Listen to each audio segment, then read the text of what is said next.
Salve Regina, Mater misericordiae, vita dulcedo, estes nostra salve. A reading from the Holy Gospel according to Luke. Glory to you, Lord. One of those at table with Jesus said to him, "Blessed is the one who will dine in the kingdom of God." He replied to him, "A man gave a great dinner, to which he invited many. When the time for the dinner came, he dispatched his servant to say to those invited, 'Come, everything is now ready.' But one by one, they all began to excuse themselves.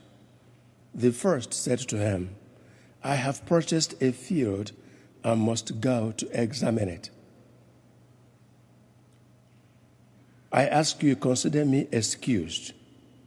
And another said, 'I have purchased 5 yoke of oxen, and I am on my way to evaluate them.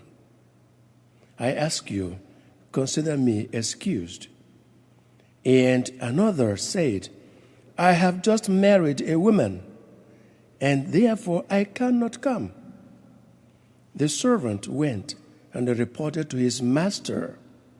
Then the master of the house, in a rage, commanded his servant, 'Go out quickly into the streets and alleys of the town, and bring in here the poor and the crippled, the blind and the lame.' The servant reported, 'Sir, your orders have been carried out, and still there is room.' The master then ordered the servant, 'Go out to the highways and hedgerows, and make people come in, that my home may be filled. For I tell you, none of those men who were invited will taste my dinner.'" The Gospel of the Lord. Praise to you.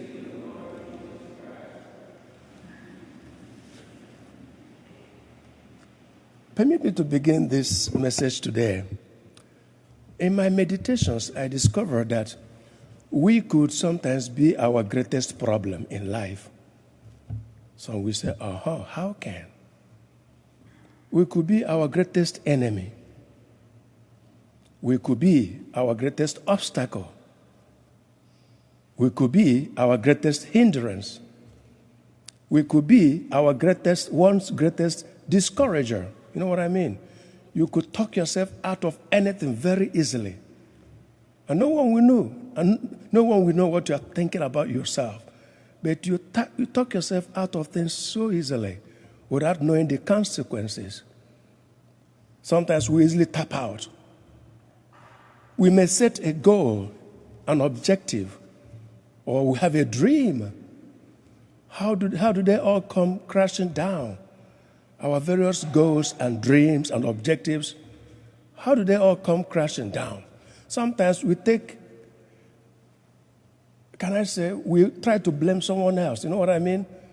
We emphasize our limitations more than much what we could do. We look ourselves and say, we cannot do it for any reason at all. And so that's my reflection today, that we could be our greatest enemy. Even one spiritual writers tend to agree with me. He said that man's greatest enemy is himself and the dark forces pent up within him. Think about that. It could be in the physical, it could be in the spiritual. Today, a man at table with Jesus Christ had this to say. He said, "Blessed is the one who will dine in the kingdom of God." So he was thinking, oh, wow, it will be very blessed to be in heaven. It will be a very big accomplishment, very happy accomplishment to be in heaven. And what Jesus Christ now told him a story about a man who invited people to dine at his house. Look at what they were obstacles to themselves, to the dinner. They were invited. The dinner was for them. But they gave excuses. Just listen to the excuses. I have bought a piece of land. I'm going to evaluate it. Good excuse, but wrong time. I have bought 5 yokes. I want to go and evaluate them. Good excuse, but wrong timing. I have married a new wife. Okay, good. But is that an excuse? So sometimes we bring up excuses in our life. In many things, we excuse ourselves out immediately, and we feel happy that we did it. But we could be our enemies. Today, why are people not coming to church? Ask yourself. They have excuses. They blame everyone else, but not them. But you were invited to heaven. If you know that heaven is very important to you, no one should be your discourager. That's my point. In spite of all the obstacles in life, we are the final decision makers about what we do, about how we do it, and when we do it. May God bless us as we use our many gifts that was outlined in the first reading. Gifts given to us by God. God gave us many gifts individually. Spiritual gifts, physical gifts, gifts that we could see and those we could not even see. God gave them to us for us to realize ourselves and be the best we could be in life. God gave us those gifts for us to use it well and then come back to Him and dine in His kingdom. The question is, how are we using those gifts? Are we saying, oh, no, I don't want to use them? Or, this person's gift is more than my own.